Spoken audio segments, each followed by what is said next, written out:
আরে তো হ্যালো আসসালামু আলাইকুম গাইস। তো এখন আমি আছি আমার মেসে।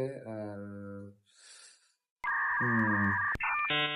ধরতে গেলে আমি একজন নতুন ব্লগার আর নতুন এই ব্লগ শুরু করতেছি। আর ভাই আমি মানে বাড়ির থেকে বাইরে যেতে পারতেছি না, আমি ভয়ে যে মানুষ, আচ্ছা ভয় না, মানে কেমন একটা লাগতেছে, সোশ্যাল অ্যাংজাইটি আছে বিষয়টা। মানে সব কি বলবে যে মানুষ কি বলবে, ওটা তো আমার কি যায় আছে না। যাই হোক, আমি ক্রিঞ্জ কিছু বলতেছি, মেবি আমি ক্রিঞ্জ কিছু বলতেছি। এটা আমার রুমমেটের বেড, আমার বেডের একটু অবস্থা খারাপ হয়ে যায়, ওদিকে ধরতেছি না। তো দেখি ব্লগ করার চেষ্টা করবো।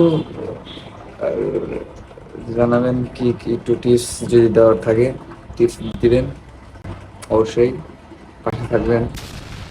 আল্লাহ হাফেজ। চেষ্টা করবো কালকে কালকে একটা ভিডিও আপলোড দেওয়ার জন্য। আর হেয়ার কাটটা একটু আসলে হেয়ার কাট, চুলটা একটু বড় রাখবো, তো এই জন্যে হেয়ার কাটটা আপাতত এমন। ঠিক আছে, কয়েকদিন পর ঠিক হয়ে যাবে। ডোন্ট জাজ এ হেয়ার, ডোন্ট জাজ a person by his hair.